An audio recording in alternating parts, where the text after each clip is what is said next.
A lot of people are like, wait, what? She's with a girl? I'm done worried about what family think. I'm done worried about who's not happy. They only see the physical. They don't take the time to connect with you. So do you feel like you're missing out on anything?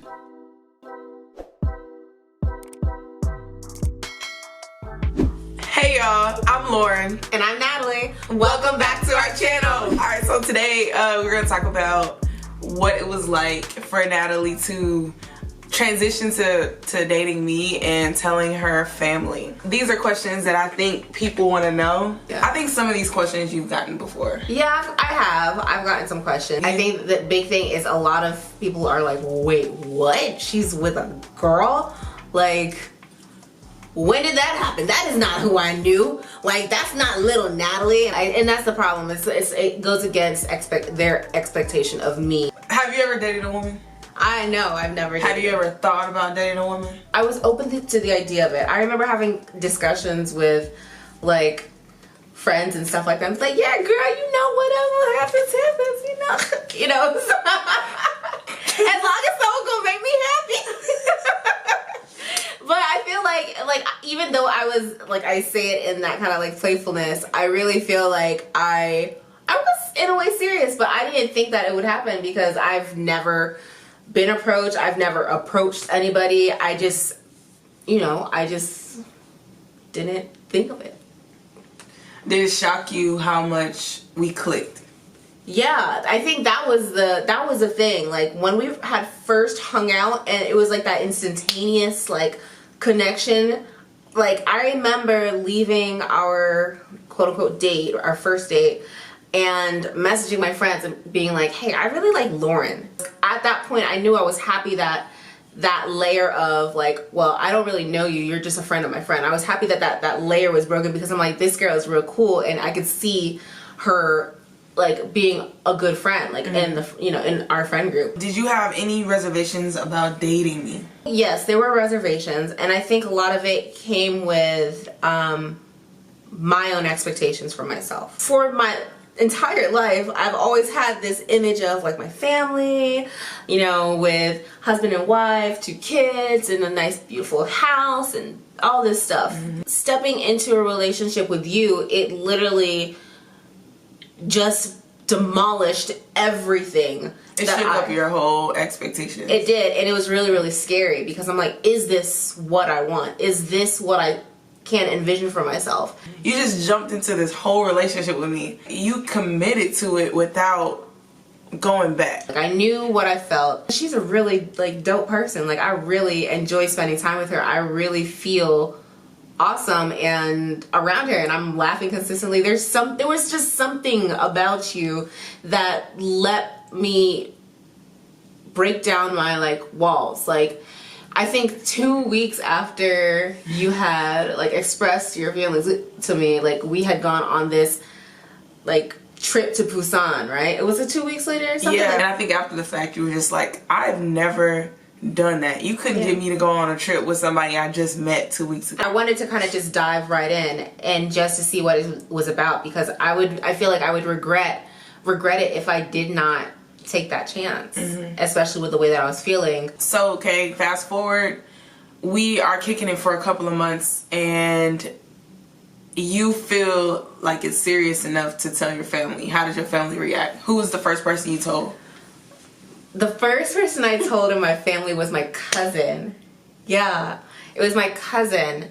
And I reached out to him because a few years before he had came out to me, I just wanted to, like, connect with him on that. And yeah, and so he was so excited for me, and probably one of the first, like, kind of, like, excited, like, yeah. Was he surprised? He was surprised. He was like, what? I know he was surprised. He was definitely surprised.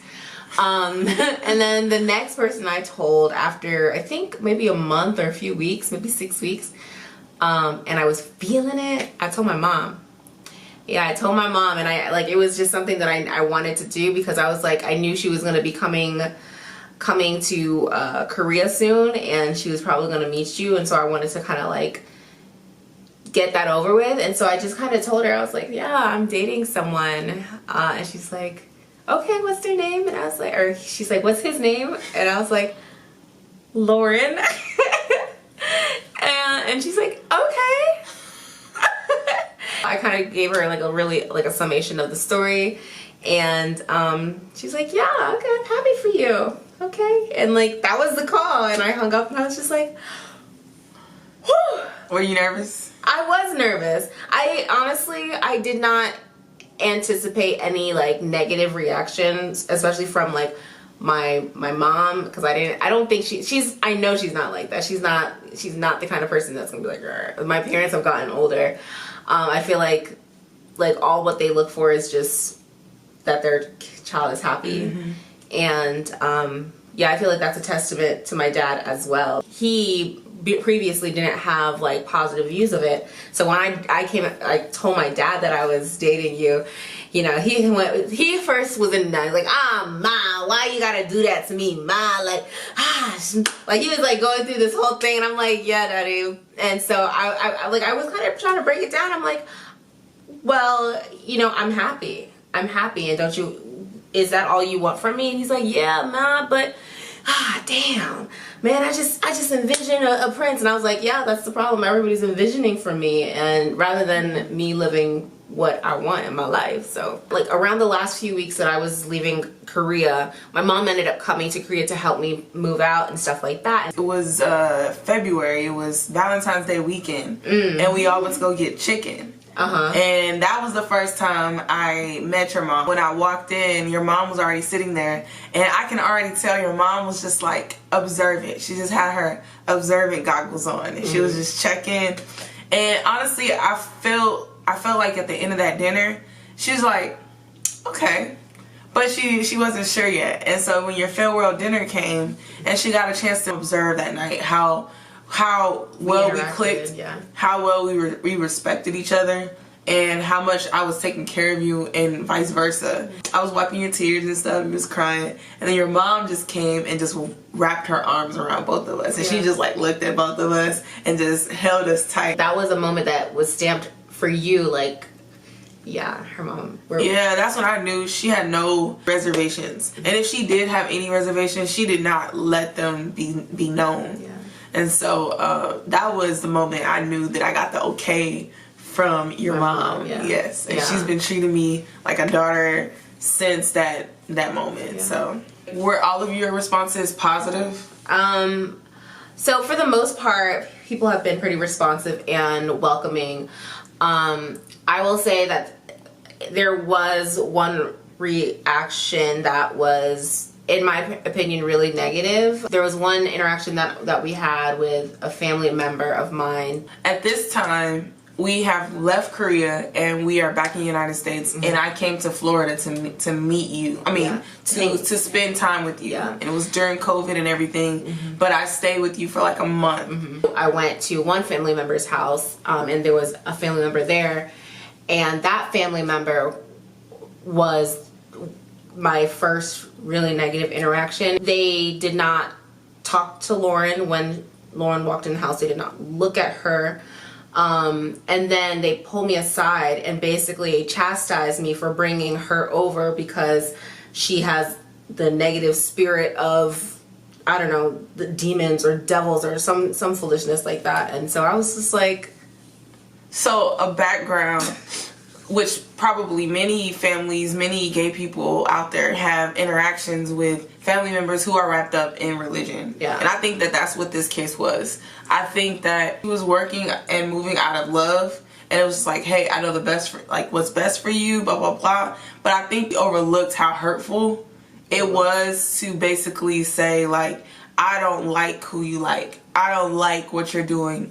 Right. I don't like her. And it's like, you haven't even met me. Right. I walked in the door. There was no greeting. There was no eye contact. I think the thing that was so hurtful is like people who think that they know me and know the best for me will say like, you know, I love you, but I will not interact with her. Yeah. Because if I interact with her, then I'm accepting it. Then she's accepting it. You just gotta let people be. Even for my family, I've gotten to a point where I'm just like, you don't have to be happy for me. Like, that's something that I long for. I really want you to be happy for me, but I'm done. I'm done worried about what family think. I'm done worried about who's not happy. Like, I only want to accept love what makes and me happiness and peace. What brings peace to my life? And peace. Yeah. And peace. That's the bottom line. Yeah.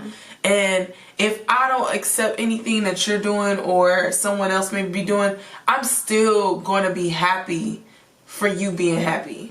And I think I had to learn that this year. So is that your only negative reaction? I've had another like negative experience, but it wasn't outright disrespectful in my opinion. Other than that, it's been really positive. I think that was probably the hardest and the most nervous I was about this relationship was I wanted my family to embrace you.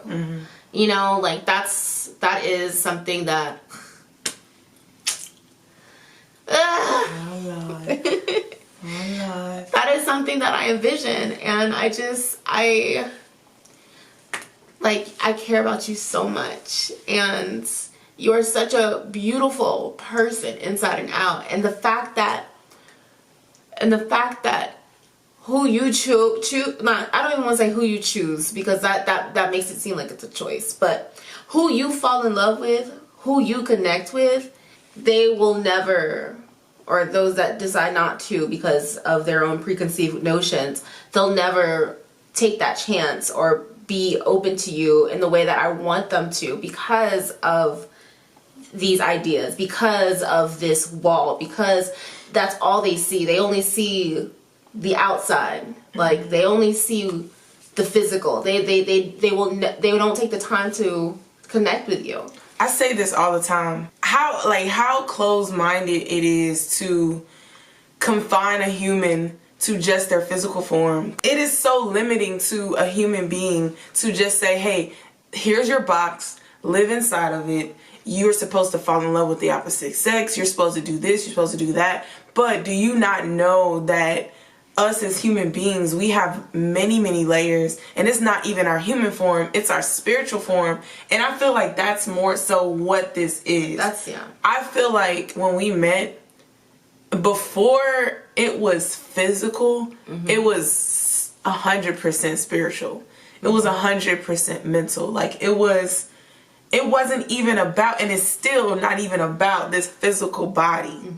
It's about finding somebody who you connect with on a mental, spiritual, and physical level, who can challenge you, who can constantly help you reach your peaceful level. And I feel like that's what happens every single day.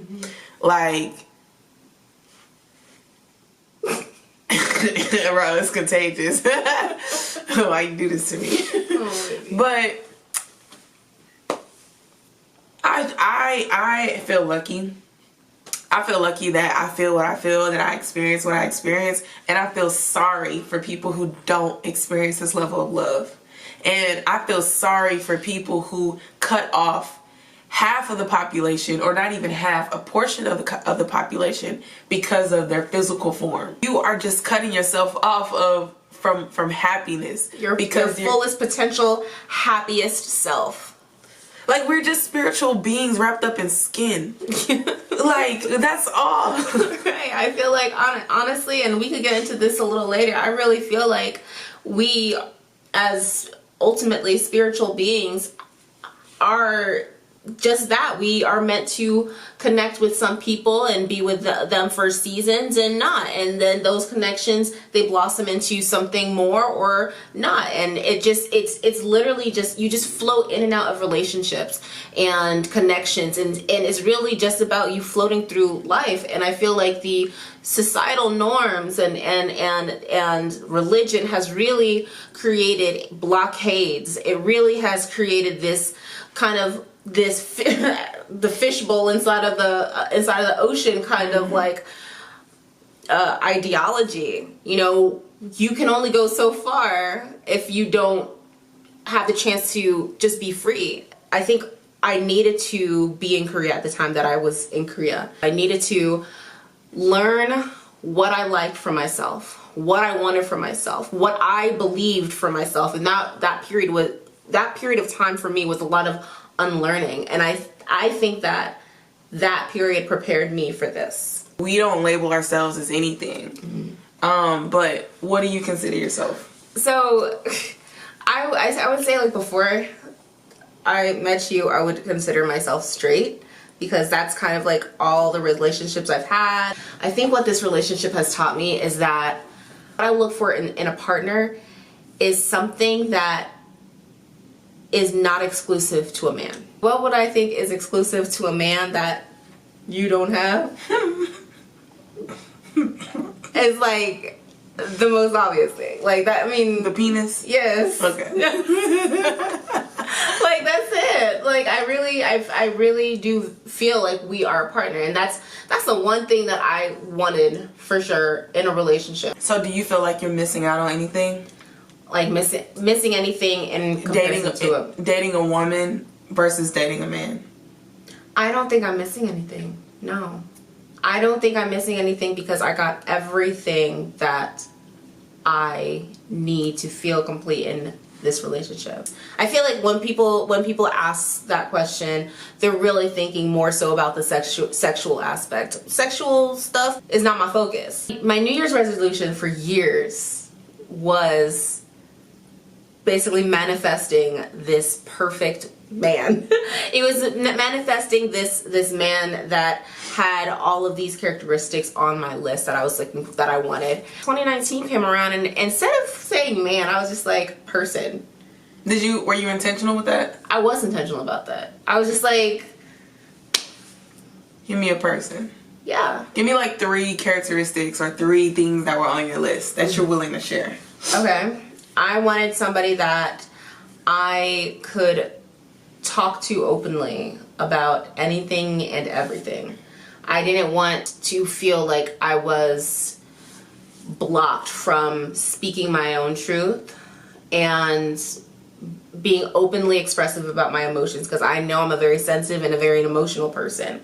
And I didn't want to be in my own relationship shamed or like belittled because of that. So if we could connect conversational wise, and we have the emotional intelligence to connect with me, like that's 2 layers of like depth that I crave in a relationship. Superficial ones are like, you know, a master's education, you know, a good paying job, you know, making that bank. Taller than me, but everybody's taller than me, so. You know, one that I remember, you were saying that you wanted a relationship where you can live maskless. Yeah. Where you can live mask free. I wanted to feel like I could be, again, my whole self, my full self in a relationship, and I didn't feel belittled for me being me. Because I feel like if I can't be myself, my full self in a relationship, then when can I be my full self? Because it's like you go out into this world and you're wearing a mask. I want to come home and I want that space and the person I'm with to be that peace. I'm over here smiling because that's literally what we have. I don't think I manifested that. I honestly was not in the space or in the mindset for a relationship. It wasn't my intention for us to jump into a relationship. I previously have been a serial dater and didn't know what it was to have a relationship like this. I knew that the next relationship I was going to have, I was going to take serious. And so when you step forward and we're like, okay, are we going to do this? I was like, I need to make sure that you are in this, because I'm telling you right now, I'm in this and I'm putting my everything into it. I don't want to regret this and walk out heartbroken. So you need to let me know, like, do you got any loose strings? Are you I'll never forget that. You told me, tie up your loose strings. If there's anything that's going on or you need to handle on your own before you come into this with me, it's like, handle tie up your loose strings. Yeah, because I'm not here to play around. Like, I'm not playing games. Man, and just like that, so I ain't got no strings. Not hoping for the worst, but, you know, just being realistic. So do you think you'll be open to dating women after me? Yeah, I think so. For real? Yeah, I think so. I mean, again, like for me, it's really just about the connection. It's really about the person, who they are, personality. I don't feel like I lead with what somebody looks like, physical, like the physical nature. The one thing that I do like is a nice smile. And, you know, that's that's kind of just it. Like it's always, it's I don't think it's ever been like physicality has been a thing. I really love women. I love everything about women. And he was like, what, you dating a woman? And I was like, he's like, are you serious? To be honest, I don't know how my family and people around me didn't know that I was gay.